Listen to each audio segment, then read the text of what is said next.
2022년 2월 24일 새벽 5시, 전 세계가 충격에 빠진 그날, 러시아 탱크들이 우크라이나 국경을 넘었습니다. 폴란드 바르샤바, 마리우스 부아시차크 국방장관은 긴급 안보 회의를 소집했습니다. 우리는 시간이 없습니다. 러시아와 국경을 맞대고 있는 우리가 다음 타깃이 될 수 있습니다.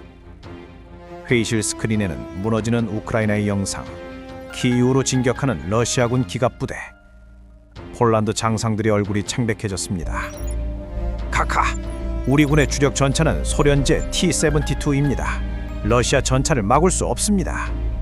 부어시차크 장관이 주먹으로 탁자를 쳤습니다. 당장 서방 전차를 도입하십시오. 얼마가 들든 어디서 사든 상관없습니다. 6개월 안에 우리 국경을 지켜야 합니다. 폴란드의 첫 번째 선택은 당연히 독일이었습니다. 레오파르트 2, 유럽 13개국이 운용하는 전설의 전차, 유럽의 표준 전차라 불리는 명품. 2022년 3월 폴란드 국방부 구매단이 베를린으로 날아갔습니다. 독일 방산업체 KMW 본사. 회의실에서 만난 독일 측 대표는 여유로운 미소를 지었습니다. 레오파르트 EA7 플러스를 몰아신다고요? 물론 가능합니다. 최고의 선택이죠. 폴란드 협상단장이 물었습니다. 납기는 언제쯤입니까? 우리는 긴급 상황입니다. 독일 대표가 서류를 넘겼습니다. 2026년부터 순차 인도가 가능합니다. 연간 50대씩 생산하면 400대 완납까지 8년 정도 걸립니다. 8년이요? 폴란드 협상단이 벌떡 일어났습니다. 농담하십니까? 러시아가 내일 당장 쳐들어올 수도 있는데 8년을 기다리라고요? 독일 대표는 어깨를 으쓱했습니다. 죄송하지만 우리도 어쩔 수 없습니다. 유럽 각국의 주문이 밀려 있어서요. 독일군 자체 수요도 있고요. 실제로 독일의 방산 생산 능력은 심각했습니다. 냉전 종식 후 30년간 계속된 군축. 공장 나이는 축소되고 숙련 인력은 떠났습니다. 더 큰 문제가 있었습니다. 레오파르트 EA8의 가격. 대당 3,100만 유로, 하나로 약 505억 원. 400대를 주문하면 총 20조 원. 게다가 폴란드가 요구한 현지 생산과 기술 이전은 절대 불가능하다는 답변. 우리의 핵심 기술을 동유럽에 넘길 수는 없습니다. 독일 대표의 차가운 말투. 폴란드 협상단은 모욕감을 느꼈습니다. 역사가 떠올랐습니다. 1939년 9월 1일 히틀러의 폴란드 침공. 600만 명이 학살당한 그 악몽. 그리고 지금 70년이 지났지만 독일은 여전히 폴란드를 하등국 취급했습니다. 우리를 무시하는군요. 폴란드 협상단장이 차갑게 말했습니다. 다른 곳을 알아보겠습니다. 2022년 5월 폴란드 국방부에 낯선 제안서 한 통이 도착했습니다. 발신, 대한민국. 현대 로템. 제목, K2 흑표 전차 긴급 공급 제안. 부아슈차크 장관이 보좌관에게 물었습니다. 한국이 전차를 만듭니까? 예, 각하. 조사해보니 K2는 세계 3대 전차로 평가받습니다. 성능은요? 레오파르트2와 동급이거나 일부 성능은 오히려 우수합니다. 특히 기동성과 화력이 뛰어납니다. 가격은 레오파르트의 절반 수준입니다. 대당 200억 원 선. 장관의 눈빛이 달라졌습니다. 납기는? 이게 핵심입니다, 각하. 2022년 내 180대 인도 가능하다고 합니다. 뭐라고? 올해 안에? 예. 한국군 배치 예정분을 폴란드에 우선 공급하겠다는 겁니다.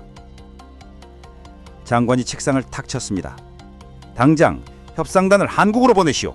2022년 6월 폴란드 국방부 대표단 15명이 인천공항에 도착했습니다. 경남 창원 현대로템 본사 대회의실. 이용배 사장이 폴란드 협상단을 말았습니다. 어서 오십시오. 우리는 폴란드의 상황을 이해합니다. 시간이 없다는 것도 알고 있습니다. 통역이 채 끝나기도 전에 폴란드 협상단장이 앞으로 나섰습니다.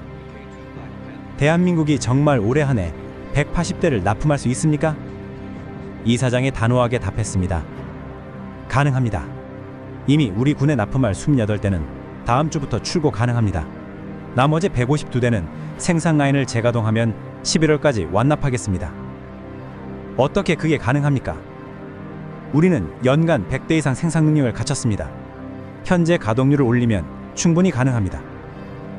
폴란드 측이 놀란 표정을 지었습니다. 독일은 연간 50대, 한국은 연간 100대 이상. 생산 능력이 2배 차이. 그리고 이것을 보십시오. 이사장이 영상을 틀었습니다. K2가 산악지형을 질주합니다. 험준한 경사를 걷대니 오릅니다. 진흙탕을 헤치고 나갑니다. K2는 한국의 험난한 지형에 최적화됐습니다. 여러분 나라의 동부지형과 유사합니다. 다음 장면. K2의 55구 경장 120mm 활강포가 불을 뿜습니다. 3km 밖의 표적이 정확히 명중됩니다. 레오파르트와 동일한 120mm 포. 하지만 사거리와 명중률은 더 우수합니다. 폴란드 장성들이 고개를 끄덕였습니다. 가격은요. 대당 200억 원, 180대 총 4조 5천억 원입니다. 레오파르트의 절반 가격입니다. 하지만 가장 중요한 질문이 남았습니다. 현지 생산과 기술 이전은 가능합니까? 독일이 거절했던 바로 그 요구. 이사장이 미소 지으며 답했습니다. 물론입니다. 2차 계약부터는 폴란드형 K2PL을 개발하겠습니다. 그리고 폴란드에 생산 공장을 짓겠습니다. 회의실이 술렁였습니다. 진심입니까? 대한민국은 파트너를 찾습니다. 고객이 아닌 동반자를 원합니다. 이 말에 폴란드 흡성단장의 눈시울이 붉어졌습니다. 70년간 서방 국가들은 폴란드를 2등 국가로 취급했습니다. 하지만 한국은 달랐습니다. 당장 계약서를 준비하십시오. 2022년 7월 27일 바르샤바 국방부 역사적인 계약식이 거행됐습니다.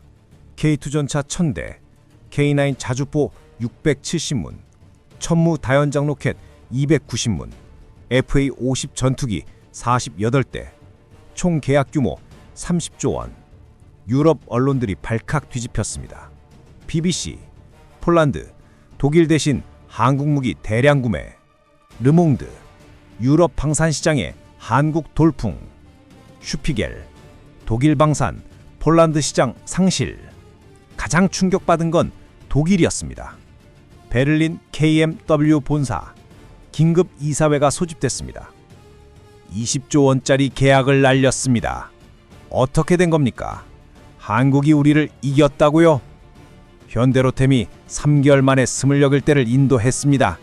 우리는 3년도 안 된다고 했는데 이사회실이 얼어붙었습니다. 그리고 더 충격적인 소식. 한국이 폴란드에 생산 공장을 짓습니다. 기술까지 이전합니다. 미쳤군. 우리 핵심 기술을 지키는 동안 한국은 유럽 시장을 점령하고 있었어. 2022년 11월 K2 전차 첫 선접분 24대가 폴란드 그디냐 항구에 도착했습니다. 폴란드 국민 수만 명이 부두에 나왔습니다. 대한민국! 대한민국! 함성이 터져 나왔습니다. 한 폴란드 누인이 눈물을 흘렸습니다. 드디어 우리도 러시아를 막을 무기를 갖게 됐습니다. 감사합니다. 대한민국! 2025년 7월 2일 충격적인 발표가 또다시 나왔습니다. K2 전차 2차 계약, 체결, 180대 추가 공급 계약, 규모 9조 원, 1차 계약의 2배 가격, 이유가 있었습니다. 117대 한국에서 생산, 63대 폴란드 현지 생산, K2PL 개량형 개발, 완전한 기술 이전, 유럽 한복판에 한국 전차 공장이 들어서는 겁니다. 무아시차크 국방장관이 발표했습니다. K2는 단순한 무기가 아닙니다. 이것은 한국과 폴란드의 전략적 동맹입니다. 2025년 9월 유럽 방산 전시회 독일 KMW 부스는 한산했습니다. 바로 옆 한국 현대로템 부스는 각국 국방부 관계자들로 북적였습니다. 루마니아도 K2를 검토 중입니다. 노르웨이가 관심을 보이고 있습니다. 체코가 폴란드 모델을 원합니다. 독일 영업 담당자가 한숨을 쉬었습니다. 우리가 오만했습니다. 유럽이 영원히 우리 것인 줄 알았습니다. 한 유럽 군사 전문가가 말했습니다. 레오파르트 2는 훌륭한 전차입니다. 하지만 2025년 기준으로 납기, 가격, 기술 이전에서 한국을 이길 수 없습니다. 실제 통계가 이를 증명했습니다. 납기 비교, 독일, 주문 후 4에서 5년, 한국, 주문 후 6개월에서 1년. 가격 비교. 레오파르트 EA8은 505억 원, K2는 200억 원. 생산 능력, 독일, 연간 50대, 한국, 연간 100대 플러스. 기술 이전, 독일, 불가, 한국, 가능. 게임이 끝난 겁니다. 2025년 10월 폴란드 길리비체 K2 전차 현지 생산 공장 기공식. 윤석열 대통령이 참석했습니다. 대한민국과 폴란드는 이제 단순한 거래 관계가 아닙니다. 우리는 자유와 평화를 지키는 동맹입니다. 폴란드 두다 대통령이 답했습니다. 한국은 우리가 가장 필요할 때 가장 빠르게 달려온 친구입니다. 이 우정을 절대 잊지 않겠습니다.